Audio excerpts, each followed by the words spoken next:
दल की बेहद अहम बैठक है। कयास लगाया जा रहा है कि इसी बैठक में मुख्यमंत्री के नाम पर मुहर लग सकती है, जिसके बाद 14 अप्रैल को नीतीश कुमार इस्तीफा दे सकते हैं। 15 अप्रैल को नई सरकार का गठन हो सकता है।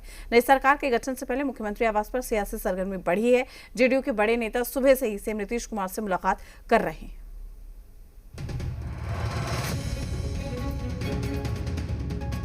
मैं नीतीश कुमार जो राज्यसभा का सदस्य निर्वाचित हुआ हूं। मुख्यमंत्री नीतीश कुमार की संसदीय पारी के आगाज के साथ ही बिहार में नई सरकार की सुबुगाहट तेज हो गई है। दिल्ली में शपथ लेने के बाद पटना पहुंचे नीतीश कुमार एक्शन मोड में हैं। लगातार जेडीयू के बड़े नेता सीएम आवास पहुंच रहे हैं और नीतीश कुमार से मुलाकात कर रहे हैं। माननीय मुख्यमंत्री नीतीश कुमार जी केवल राजनीति करते हैं, इसके अलावा कोई काम नहीं, मकान बनवाने का काम नहीं, तो स्वाभाविक है। और एक क्षण भी अपना बर्बाद नहीं करते हैं। तो माननीय मुख्यमंत्री जी ने राज्यसभा के सदस्य के रूप में शपथ ले लिया। आदरणीय प्रधानमंत्री जी ने बधाई दिया और नीतीश कुमार जी के नेतृत्व की सराहना की। ये हम सबों के लिए सम्मान का विषय है।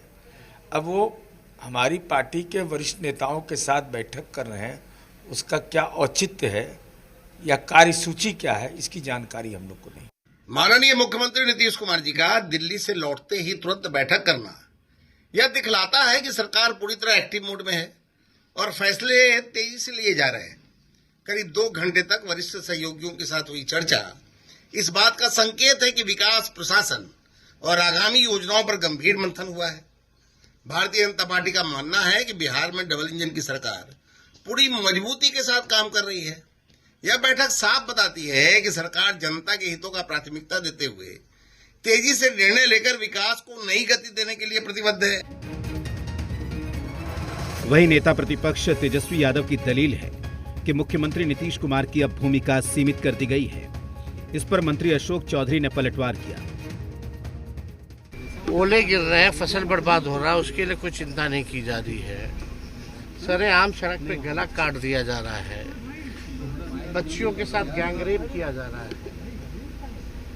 TRE-4 का क्या हुआ भगवान जान रहा है। शिक्षा, चिकित्सा, दवा नहीं मिल रहा है, अस्पताल में स्ट्रेचर नहीं मिल रहा है। ये तो साफ दिख रहा है ना कि जो लोग सत्ता में हैं उन लोगों को चिंता इस बात की है ही नहीं। सबको केवल चिंता इस बात की कि कुर्सी किसका होगा, कुर्सी पे कौन बैठेगा, इसी बात की चिंता है। और जो हम लोग पहले से बोलते रहे कि भाई नीतीश जी को ये लोग मुख्यमंत्री नहीं रहने देंगे, वही हो रहा है। नीतीश जी ने तो 14 में खुद मुख्यमंत्री पद छोड़कर जीतन राम मांझी जी को बनाया था। जीतन राम मांझी इलेक्टेड मुख्यमंत्री नहीं थे ना, माननीय नीतीश कुमार द्वारा मनोनीत मुख्यमंत्री थे। फिर उन्होंने निर्णय किया कि हम चौथे उसमें हाउस में भी जाना चाहते हैं। बिहार विधानसभा में रहे, विधान परिषद में रहे, लोकसभा में रहे, हम राज्यसभा भी जाना चाहते हैं, तो गए हैं। तो उस पर ये कौन कह रहा है कि वो प्रधानमंत्री का ओथ लेके आ रहे हैं? प्रदेश की जनता तो दुखी है कि वो राज्यसभा चले गए, कोई प्रसन्न थोड़ी है। वहीं पूर्व मंत्री सुधाकर सिंह की दलील है कि जेडीयू का सीएम बिहार के लिए बेहतर होगा, तो कांग्रेस और आरजेडी के नेता कह रहे हैं कि अब नीतीश कुमार के हाथों में कुछ भी नहीं है। अभी तक बीजेपी जिसको नियुक्त की है वो काबिलियत के आधार पर नियुक्त नहीं की है। वो दिल्ली अपनी सुविधा के अनुकूल कि अडानी अंबानी को वहाँ ठेका मिल जाए, उसके लोगों के द्वारा उस राज्य की अर्थव्यवस्था को कब्जा कर लिया जाए, एक तरह से नीलामी करती है भाजपा दिल्ली से। अब तो नीतीश कुमार जी के हाथ में कुछ रहा नहीं, सारा का सारा चीज निकल गया उनके हाथ से। अब तो गेंद भारतीय जनता पार्टी और अमित शाह, नरेंद्र मोदी जी के पाले में है। अब तो बिहार की राजनीति हर हाल में 2 गुजराती ही मिलकर तय करेंगे। भारतीय जनता पार्टी के समक्ष समर्पण करने के बाद नीतीश कुमार जी लाख बैठकें कर ले, लेकिन उनके पार्टी में छिपे हुए sleeper cell Bharatiya Janata party के लिए वैतनिक काम कर रहे हैं और ये पूरी तरीके से भाजपा के इशारे पे पार्टी के भीतर तोड़फोड़ मचाने के लिए तैयार है।